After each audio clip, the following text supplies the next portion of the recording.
정탄절 맞이해서 기쁘세요? 얼굴들은 기쁜 얼굴이 아니라 슬픈 얼굴이에요. 오늘 하나님 말씀을 보니까요, 22절 보니까 이 모든 일이 된 것은 주께서 선지자로 하신 말씀을 이루려 하심이니 그랬습니다. 하나님께서 그리스도를 약속하셨고요, 그 그리스도는 어느 날 뿅 하고 나타난 게 아니라 성경의 예언대로 탄생하신 겁니다. 오늘 이 부분을 좀 잘 알아야 됩니다. 대부분 히어로를 보면요, 어느 날 뿅 이렇게 나타나요.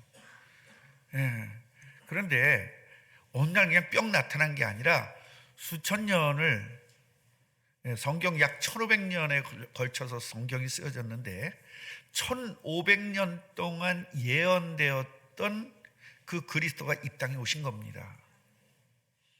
이 부분을 오늘 좀 살펴보려고 합니다. 어제 제가 가만히 생각을 해봤는데요, 우리 교회가 개척을 하고 지금까지 1년에 2번씩 세례를 하는데 그 세례를 한 번도 안 빼놓고 세례했어요. 그러니까 새 가족이 와서 세례를 하든지 아니면 새 가족이 안 오면 아이를 낳아서라도 이렇게 했거든요. 그래서 오늘 가만히 생각해 보니까 전도 못하는 사람 애라도 낳으면 되겠구나 그렇게 생각이 들더라고요. 그래서 김봉자 권사님 이제 애 낳으면 돼요. 난 이제 애 낳을 수 지났어요. 괜찮아요. 뭐 하나님 역사하시면 못 나겠어요. 처녀로 만들어가지고 다시 애 낳을 수도 있는 것이고, 성경의 예언대로 탄생했다라는 말에 우리는 오늘 초점을 좀 맞춰야 될 겁니다. 이 성경은 뭐냐? 예언서예요. 예언서. 근데 예언 그러니까 또 세상적 예언과 성경적 예언은 달라요. 우리들은 어떤 그 성경을 설명을 할 때요, 예언이다 그러면은 세상에서 알았던 그 예언을 여기다 끌고 들어와요. 그래서 우리는 예언이라는 말 자체도 성경적으로 예언이라는 말로 알아들어야 된단 말이죠. 사랑이라는 말이 세상에서 이야기하는 사랑과 성경에서 이야기하는 사랑은 극과 극이에요. 단어는 같은데. 그래서 우리는 성경에서 이야기하고 있는 단어의 뜻을 이해하는 것이 굉장히 중요합니다. 그러니까 이웃을 사랑하라 그 말은 세상적인 관점으로 말하면 잘해주라 그런 뜻이잖아요. 근데 성경은 그 얘기가 아니거든요. 성경에서 이야기하고 있는 사랑은요, 아가페 사랑을 이야기합니다.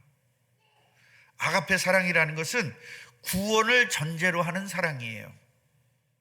그래서 부부가 서로 사랑한다라는 그 사랑과 하나님이 이 세상을 이처럼 사랑하사라는 그 사랑은 차원이 완전히 다른 사랑입니다.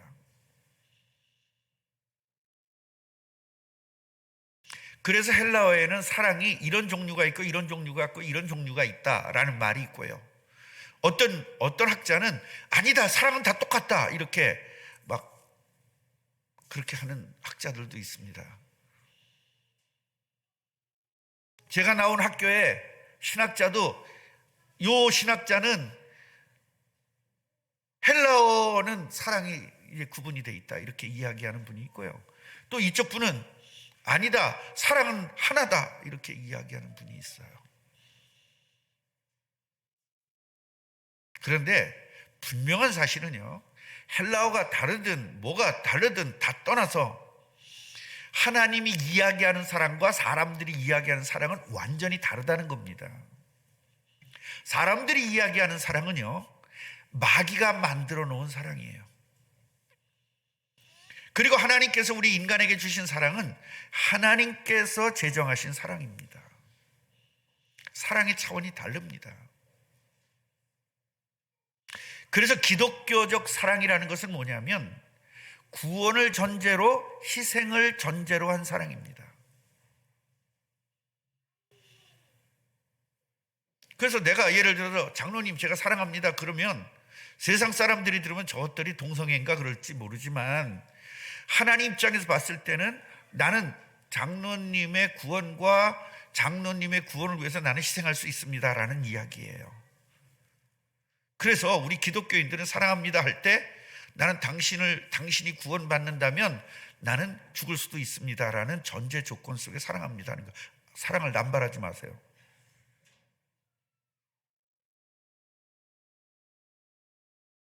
이 사랑을 잘못 이해하니까 큰일 나는 겁니다. 제가 옛날에는 우리 아이들 기도하지 않을 때는 앞에 서서 성도님들 나갈 때 이렇게 인사를 했어요. 예배 끝나고. 한 분한테 사랑하는 거 제가 사랑하는 거 알죠? 그래. 갑자기 얼굴이 시뻘개지더라고요. 전화가 왔어요. 만나자고. 만났습니다. 식사 같이 했습니다. 울었습니다. 난 그래서요 내 설교를 듣고 이렇게 감동을 받아서 우는 줄 알았어요. 그래서 속으로 역시 나는 설교하기를 잘했다. 설교자 되기를 잘했다. 이 사람이 얼마나 은혜를 받았으면 이렇게 날 만나서 밥을 사주면서 이렇게 울까. 나 혼자 열심히 먹었습니다. 상자는 안 먹어요. 왜 안 먹냐고 물어봤더니 정말 심각하게 드릴 말씀이 있습니다. 그러더니 그때 전사 때인데요. 전사님 저 유부녀잖아요 이러는 거예요. 이게 말 알아들으시겠어요? 지금 뭔 말인지? 나는 아가페 사랑을 이야기한 거잖아요. 저쪽에서는 뭐야? 남자와 여자의 사랑, 에로스 사랑을 받아들인 거예요. 나 유부녀인데 네가 날 사랑하면 어떻게 하냐 이 말이죠. 환장하겠더라니까요 이때. 그래서 내가 그때서부터 성도들 나갈 때 인사 안 하겠다. 장로님들한테 맡기고 부목사한테 맡기고 저는 아이들 그냥 축복해 준 거예요. 이 어른들은 상대할 기가 참 꺼린다. 말도 못하게 만들어요. 아니 목사가 사랑한다는 것은 희생과 구원을 전제 조건으로 사랑한다는 것이지, 내가 최 권사님 때 사랑한다 그러면 결혼하자는 얘기입니까? 안 해. 나도 젊은 애가 좋아. 내가 이 권사님한테 사랑한다 그랬을 때 이 권사님 나 결혼하자는 얘기예요? 아니잖아. 그래서 성경에서 이야기하는 단어와 세상에서 이야기하는 단어는 너무나 다른 게 많다는 걸 반드시 하셔야 돼요. 그러니까 예언이라는 말도 세상에서 이야기하는 예언과 성경에서 이야기하는 예언은 다릅니다. 성경에서 이야기하고 있는 예언은 구원과 관계되는 예, 그리스도와 관계된 것이 성경적 예언이고요. 세상에서 예언은 사람들의 미래를 알아봐 주는 게 예언입니다. 이 세상에서 이야기하는 예언은 마귀의 권세, 귀신의 권세를 이용해서 하는 것이고요. 성경에서 이야기하는 것은 하나님께서 이미 성경에 알려준 것을 이야기하고 있는 거예요. 그래서 성경에서 많은 분들이 예언을 했는데 그 예언은 그 사람이 새롭게 뭔가를 예언한 게 아니라 하나님께서는 그리스도를 이 땅에 보내준다는 약속을 토대로, 그걸 언약이라고 하는데 그리스도를 보내준다는 그 약속을 언약이라고 하는 겁니다. 그 언약을 베이스로 해서 예언한 거기 때문에 그 예언은 원초적으로 하나님의 약속을 뒷받침하는 것이 바로 예언인 거예요. 그래서 세상의 예언과 성경적 예언은 달라요. 그래서 예언의 은사를 받았다 그 얘기는 사람들의 미래를 알아보고 당신 6월 달에 뭐 잘 될 거야, 이게 여러분 마귀예요. 이거 그런 사람들 절대로 여러분 상대하면 안 됩니다. 그래서 성경에 예언할 것이요, 그 말은 사람들의 미래를 알아본다는 말이 아니라 성경에 약속된 것들이 이루어지는 것이 예언이에요. 할렐루야. 아우, 저 김 집사님은 글쎄 예언의 은사를 받았대. 거기 가서 물어보자. 우리 남편 언제쯤 돌아올까요? 그 왜 돌아오길 바라 바람 피는 사람을 내버려 두지? 이혼하길 바라야지. 나 참 여자들도 참 바람 피는 걸 그렇게 아글아글 쓰고 욕을 하고 그러면서 또 돌아오길 바래. 난 그러면 난 여자분들을 해부해가지고 이거 봤으면 좋겠어. 도대체 뭐가 들어가 있는지. 전에도 얘기했잖아요. 죽도록 맞으면서도 우리 남편이 나를 사랑하기 때문에 이혼 못한다고. 뭔 구전지를 모르겠어요. 귀신에게 잡히면 그런 거예요. 이틀에 한 번씩 매를 맞으면서 남편이 나를 사랑하기 때문에 우리 이혼할 수가 없대요. 난 이혼하라 그랬거든요. 그러면서 목사가 이혼을 말려야지 이혼하라 그랬다고 삐져가지고 나 그다음부터 안 만났어요. 이게 정신 상태가 완전히 이상해요. 여러분 생각을 해보세요. 이틀에 한 번씩 매 맞는데 살아야 돼? 이혼해야 돼요? 너무 날 사랑해서 때린대. 나 그거 보통 문제 아니잖아요.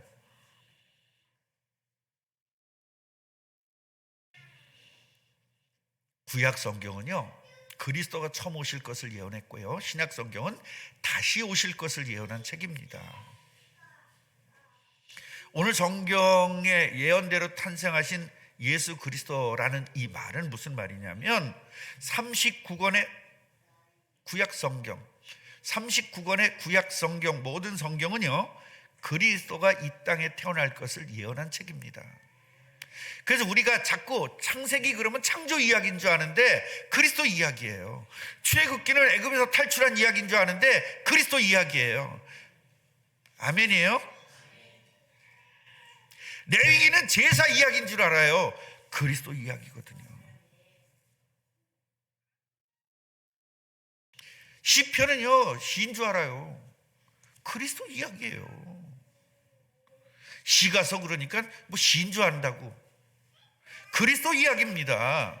아니 목사님 그거 시편은 전부 다 가사 아닙니까? 찬양의 가사 아닙니까? 맞아요. 찬양의 가사예요. 그런데 무슨 가사죠? 그리스도를 노래하는 가사입니다. 할렐루야. 구원을 이야기하고요, 그리스도를 이야기하고 하나님을 찬양하는 그런 가사인 겁니다. 어느 날 하루아침에 예수님이 뿅 나타나가지고 히어로처럼 나타나가지고 세상을 휘어잡은 것이 아닙니다. 1000년 이상의 세월 동안 그리스도가 탄생될 것을 예언한 겁니다. 그 예언은 사람의 예언이 아니라 하나님께서 인간을 위하여 보내주시겠다, 그리스도를 보내주시겠다는 그 언약을 기초로 해서 계속 증가시킨 거예요. 예를 들면 창세기 3장 15절에는 그리스도를 보내주겠다 그런 겁니다. 이사야 7장 14절에는 그 그리스도가 임마누엘로 오실 것이다, 구원자로 오실 것이다, 그걸 예언한 겁니다. 미가서는 그리스도가 어디서 올 거냐 구체적 장소를 특정합니다. 그래서 하나님께서 창세기 3장 15절에 그리스도를 보내주겠다는 그 언약 안에서 그 언약을 베이스로 해서 하나씩 증가시킨 거예요. 증보시켰다, 그렇게 생각하시면 될 겁니다. 그래서 성탄절이라는 것은 처녀 총각이 선물 주고받는 날이 아니에요. 성도들이 10,000원짜리 가져와가지고 돌아가면서 이렇게 그 선물 교환하는 그게 아니에요. 성탄절은 모든 인류가 구원받는 그 그리스도가 이 땅에 오셔서 구원을 시작점을 만든 것, 그것이 감사해서 하나님에게 영광을 돌리는 날이다 이 말입니다. 아니 크리스마스라고 기쁘다고 즐겁다고 즐거운 날이라고 집사님들끼리 약주 드시러 가시는 분 계시다니까요. 솔직히 말해서 예수 믿는 사람들이 술 먹겠어요? 약주 드시지. 몸에 좋은.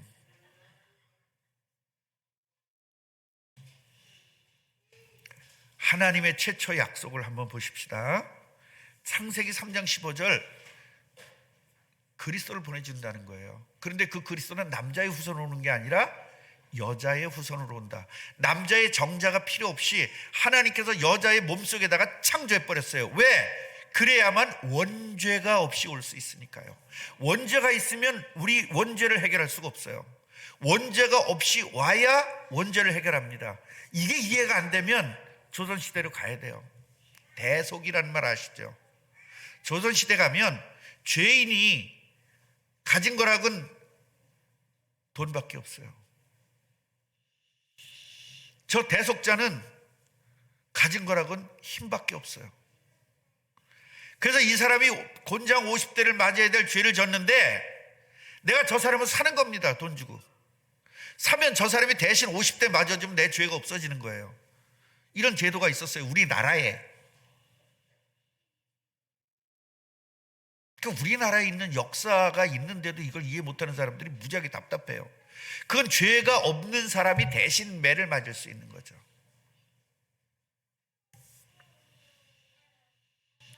이걸 원시복음이라 그럽니다.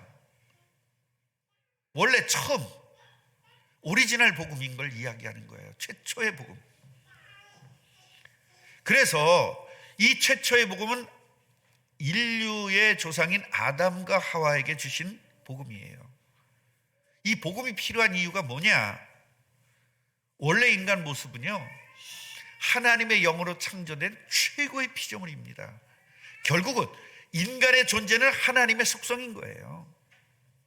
그런데 인간이 지금 하나님의 속성이 없잖아요. 왜 그래요? 이 창세기 3장 사건 때문에 그렇습니다. 마귀에게 속아가지고 죄를 짓게 되는데 그걸 원죄라고 하죠. 그 원죄 때문에 하나님이 인간을 떠난 겁니다. 하나님은요, 죄인과는 함께 할 수가 없어요. 죄가 없어야만 함께 하는 겁니다. 죄인과는 함께 할 수가 없어요. 죄인이 아무리 예수님을 영접한다고 해도 하나님이 그분에게 오지 않습니다. 죄가 없어져야 옵니다. 그럼 죄가 어떻게 없어집니까? 예수님이 십자가에서 우리의 모든 죄를 짊어지고 죽었어요. 그것을 믿고 그분을, 예수님이 내 죄를 위해서 십자가에 죽으셨구나, 그러므로 난 이분을 믿으면 내 죄가 없어지는구나, 이게 믿음이거든요. 이 믿는 사람이 예수님을 영접할 수 있는 겁니다. 그걸 믿는 즉시로 의인이 되는 거예요. 예수님이 나를 위해서 십자가에 죽으신 것을 믿는 즉시로 죄인이 의인으로 변화되는 겁니다.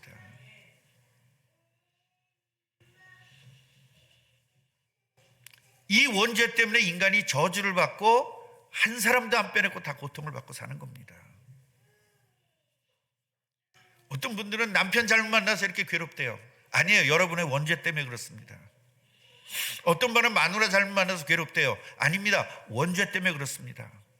어떤 분은 자식 잘못 만나서 내가 너무 괴롭다는 거예요. 아닙니다. 자식 때문에 그런 것이 아니라 원죄 때문에 그렇습니다. 우리는 왜 잘 나가다 이렇게 망할까? 원죄 때문입니다. 국가가 잘못해가지고 이렇게 IMF가 왔다. 아닙니다. 원죄 때문입니다. 원죄 해결되면 괜찮습니다.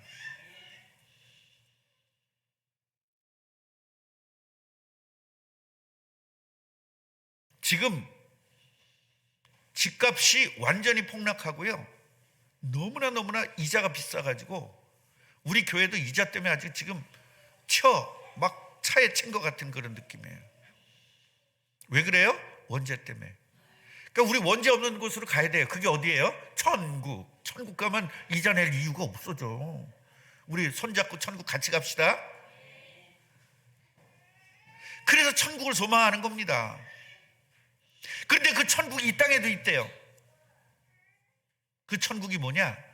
하나님이 나와 함께해서 하나님의 능력을 갖는 게 천국이에요. 하나님의 능력 가지니까 돈 필요해서 상관없는 거예요. 무슨 어떤 병이 와도 상관없어요. 하나님의 능력으로 치유하면 되니까. 오늘 새벽에 엄청난 기적이 일어났습니다. 새벽기도 나오신 분들만 알 거예요. 엄청난 기적이 일어났습니다. 그런 거 물어보지 말아요. 물어보려면 5만 원씩 가지고 와서 물어봐요. 500원은 이제 지났어. 궁금하면 500원. 그 시대가 바뀌었어. 이젠 궁금하면 5만 원입니다. 나도 5만 원씩 받고 알려줄 거예요. 새벽기도 나왔던 최경희 권사님은 50만 원씩 받으세요. 분명히 조로갈 거거든요. 김 권사님도 알려주지 마세요. 오늘 새벽기도 나왔던 절대 알려주지 마세요. 알았죠? 진혁이도 알려주지 마. 분명히 물어볼 거야. 사람들이 절대. 목사님에게 5만 원 가지고 가서 물어보세요. 여러분, 무당한테도 2만 원 가지고, 여기다 써붙였더라고. 새로운 무당 2만 원. 나는 무당보단 더 받아야지. 그래도 내가 학위가 몇 개인데, 내가 배운 것도 더 많은데, 그 무식한 것들이 2만 원 받는데 나는 5만 원 받아야 될 거 아닙니까? 비싸요? 복음이 필요한 인간, 복음이 필요하잖아요. 이 문제를 해결할 방법이 없다니까요. 원죄를 해결할 수가 없어요. 저주를 해결할 수가 없어요. 이 원죄와 저주를 해결할 길은 오직 예수 그리스도밖에 없어요. 그래서 only Jesus예요. 오직 예수란 말이 바로 그 말이에요. 난 남편이고 다 집어치고 자식이고 다 집어치고 오직 예수만 믿겠다. 그런 병자들 많잖아요, 교회들. 그건 정신병자죠. only Jesus라는 말은 오직 그리스도밖에는 인간의 문제를 해결할 방법이 없다는 겁니다. 그런데 사람들은 교회를 다니면서도 예수를 믿는다고 하면서도 예수한테 내 인생을 맡기지를 않고 자기가 뭔가 굉장히 노력을 되게 많이 해요. 해도 안 되는 겁니다, 이게. 왜? 이미 저주에 잡혀 있기 때문에. 그 저주에서 해방되는 게 그리스도예요. 그 그리스도를 주셨다는 말씀이 복음이거든요. 기쁜 소식이잖아요. 자, 구약 성경이 말씀을 합니다. 그리스도에 대해서. 여러분, 창세기는 뭐냐? 그리스도 얘기예요. 아브라함 얘기가 아니라 아브라함이 그리스도를 믿었더니 이렇게 축복을 받았다는 이야기입니다. 요셉 이야기가 아니라 요셉이 형들한테 팔려서 노예로 팔려갔지만 그리스도 붙잡고 있으면 그 나라의 총리가 될 수 있다는 겁니다. 그리스도 이야기입니다.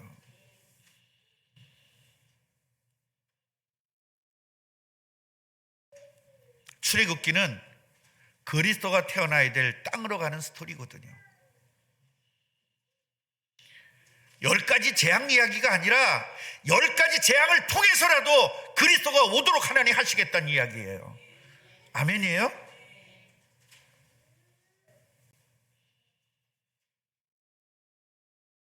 제가 목사님들 있는 데서 이거를 강의를 했습니다. 다 아는 얘기인데 뭐 아는 얘기면 뭐합니까? 믿는 이야기여야지. 알면 뭐합니까? 믿어야지. 레위기는요, 제사질의 5대 제사 이야기입니다. 5대 제사 이야기가 아니라 그리스도가 피를 흘려서 인간의 죄를 대신한다는 그것을 보여주는 이야기입니다. 민수기 신명기는 그리스도가 태어날 가나안 땅으로 가는 중에 모든 문제 사건이 있지만 하나님께서 무조건 해결한다는 거예요. 그리스도 때문에. 할렐루야. 여러분이 그리스도 가는 길에 무슨 방해가 있고 어떤 상황이 있어도 하나님께 다 해결할 것입니다. 이자가 오르면 어떻습니까? 까짓 거 하나님 해결할 건데 상관없습니다. 여러분, 지금 시흥시 집값이 47%가 다운됐어요. 5억 가던 것이 2억 5천입니다. 지금 빨리 사시면 돼요. 더 떨어져도 상관없습니다. 어차피 오를 거니까요. 목사님 말 듣고 사지 말고, 돈도 없잖아. 그 살 돈으로 헌금하세요, 차라리. 그런데 우리 교회당 2배로 올랐어요. 오르면 뭐합니까? 팔할 때 오르는 거지. 안 팔 건데. 이거 10배로 오르면 뭐합니까? 또 머리 돌아가는 사람은 어떻게 하죠? 10배로 오르면 빨리 팔아가지고 다른 데다 지어요 그러더라고. 그냥 가는 겁니다. 이게 민수기 신명기를 믿는 사람의 심정이거든요. 아멘입니까? 여호수아는 어떤 얘기입니까? 여호수아는요, 7족속을 물리치고 정복했다는 이야기잖아요. 정복의 이야기가 아니고요, 그리스도가 태어날 땅에 하나님의 능력으로 정복했다는 이야기예요. 할렐루야. 여러분, 회사 다니거나 사업하시는 분들 이 말씀 오늘 이거 잘 들어야 돼요. 나는 뭘 갖고 정복할 거냐? 여러분, 복음 갖고 정복하면 되는 겁니다. 시가서는 무슨 이야기냐? 그리스도를 통해서 구원받은 하나님의 자녀에게 엄청난 복을 찬양하는 내용이에요. 아멘. 그리스도 때문에 엄청난 복을, 그 엄청난 복이라는 게 뭘까요? 하나님이 함께하는 게 엄청난 복이죠. 하나님의 능력이 생기니까 하나님의 능력을 가지고 공부하고 하나님의 능력 가지고 사업하고 하나님의 능력 가지고 직장생활 하는 겁니다. 이걸 누가 이기겠어요? 이걸 보여주는 게 요셉 아닙니까? 이걸 보여주는 게 다니엘 아니에요? 제가 공무원들한테 가가지고 처음에 메시지를 할 때 어떻게 했는 줄 아십니까? 다니엘 같은 공무원,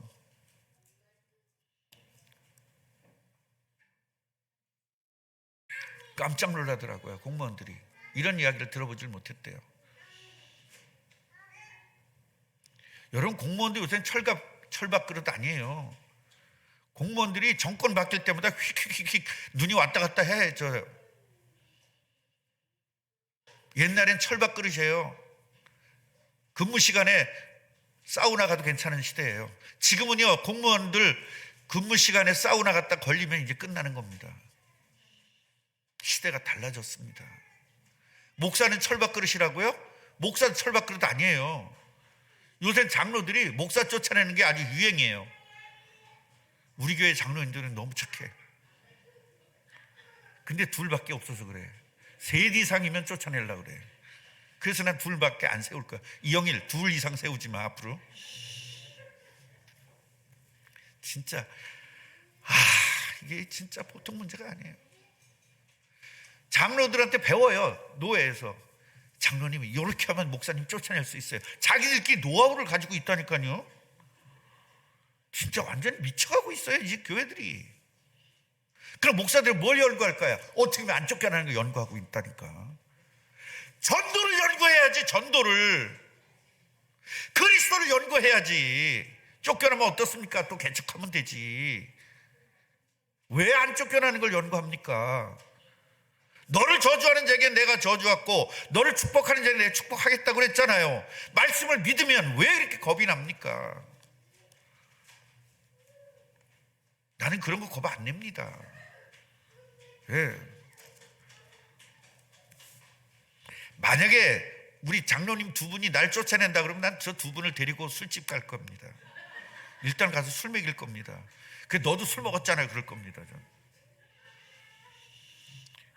머리 써서 흥한 자는 머리 써서 망하고요, 칼로다 흥한 자는 칼 때문에 망하고요, 거짓말해서 흥한 자는 거짓말해서 망하는 겁니다. 그래서 선지서는 그리스도가 탄생하셔서 이 땅에 일어날 일들을 예언한 거예요. 그래서 모든 성경은 그리스도 이야기입니다. 같이 해보세요. 모든 성경은 그리스도 이야기다. 그리스도 이야기를 듣고서 이렇게 살아야 돼, 저렇게 살아야 돼, 똑바로 살아야 돼, 그리스도를 따라 살아야 돼. 그리스도를 뭘 따라 삽니까? 그따위 소리 하니까 가난해야 된다, 부자 되면 안 된다 그러는 거예요. 그럼 예수 믿는 사람 부자들은 다 잘못 사는 겁니까? 어떻게 그따위로 성경을 보는지 모르겠어요. 그게 아닙니다. 그리스도를 따라 산다는 것은 여러분 희생을 통해서 사람들을 구원한다는 겁니다. 아멘이에요? 우린 그리스도의 제자이기 때문에 우리도 희생을 통해서 사람들을 구원한다는 겁니다. 그래서 예수님의 재림을 준비한다는 거예요. 그리스도가 겸손했으니까 우리가 겸손해야 된대. 여러분, 겸손하는 게 아니라 예수님을 주인으로 모시면 겸손해질 수밖에 없는 거예요. 겸손해지려고 길을 쓰는 게 아닙니다. 저 사람 왜 목사인데 저렇게 안 겸손해? 안 겸손한 목사예요. 그거 갖고 따집니까? 쟤는 장로인데 왜 저 따위야? 저 따위 장로일 뿐이에요. 뭘 그걸 갖고 따집니까? 여러분이 잘하면 되지. 남 신경 쓰지 마세요. 남이 여자 신발을 신었든 여자 옷을 입었든 뭘 신경을 씁니까? 남자가 왜 화장하냐고요? 남자도 화장할 수 있어요. 여러분 TV 봐요. 요새 남자 연예인 다 화장하잖아. 눈까지 속눈썹도 붙여. 요새 남자들이 얼마나 웃기는지 몰라. 이제 우리 작은 장로도 저렇게 붙여야 될 거 아니야 앞으로. 얘도 이제 세종문화에 가서 이제 할 때 우리 다 가야 돼요. 거기 공연하면. 오! 하면서 그 공연할 거잖아요.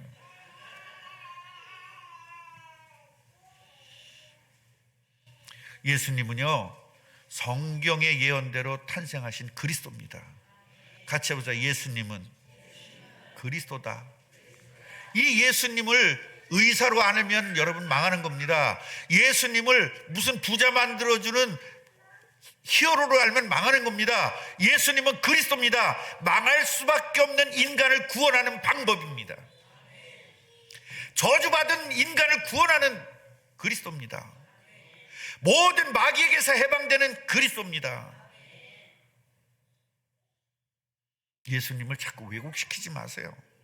예수님은 부자 된다고요? 예수님은 부자 되는 것이 아니라 가난의 문제를 해결하는 겁니다. 예수 믿으면 승진한다고요? 승진하는 것이 아니라 승진할 필요의 조건을 갖는 겁니다. 예수가. 자꾸 호도하지 마세요. 이상하게 예수를 믿지 마세요. 성경은 아브라함의 자손으로 그리고 다윗의 자손으로 오실 것을 예언했고 그 예언대로 아브라함과 다윗의 자손으로 오신 겁니다. 예수는 단순히 기독교의 숭배 대상이 아닙니다. 다른 종교는 전부 다 숭배 대상이에요. 그러나 기독교는 숭배하는 게 아니에요.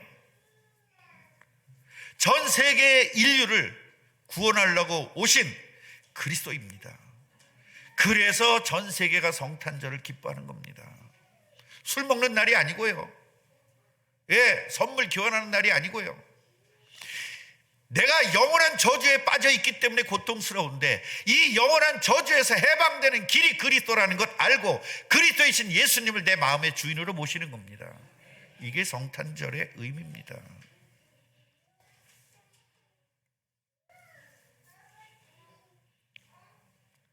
인간이 해결할 수 없는 모든 문제를 해결하고 오신 분 그리스도이신 예수님이에요. 인간이 해결할 수 없거든요. 그래서 그리스도를 보낸 거예요. 그 해결할 수 없는 걸 해결하려고 길을 쓰니 얼마나 힘들겠어요. 예수 믿으면 해결되는 겁니다. 이분을 오늘 여러분의 마음과 생각과 몸을 통해서 환영하십시다. 그리고 기뻐하면서 영광을 돌리기를 바랍니다. 결론입니다. 예수는 4대 성자 중에 하나가 아닙니다. 세상에서는 그렇게 가르칩니다. 다른 사람들은 다 사람입니다. 그러니까 성자죠. 그러나 예수님은 성자가 아니고 그리스도입니다. 그리스도. 예수는 인간으로 오신 분이 아니고요. 그리스도로 오신 분이기 때문입니다. 이 그리스도이신 예수님을 내 마음의 주인으로 모시고 그 모시면 기적이 일어나거든요. 모시는 즉시로 그 기적을 체험하기를 주님의 이름으로 축원합니다. 기도하겠습니다. 하나님, 예수님을 그리스도로 믿고 마음의 주인으로 모시고자 하는 우리 제자들 마음속에 지금 주인으로 오시옵소서. 더러운 귀신들이 해방되는 걸 체험하게 하여 주옵소서. 더러운 고통을 완벽하게 해결하는 것을 체험하게 하여 주옵소서. 사업이 안 되는 부분이 완전히 해결되는 것을 체험하게 하여 주옵소서. 부부관계가 완벽하게 해결되는 것을 체험하게 하여 주옵시고 자녀 문제가 해결되는 것을 체험하는 축복을 누리게 하옵소서. 예수 그리스도 이름으로 기도합니다. 아멘.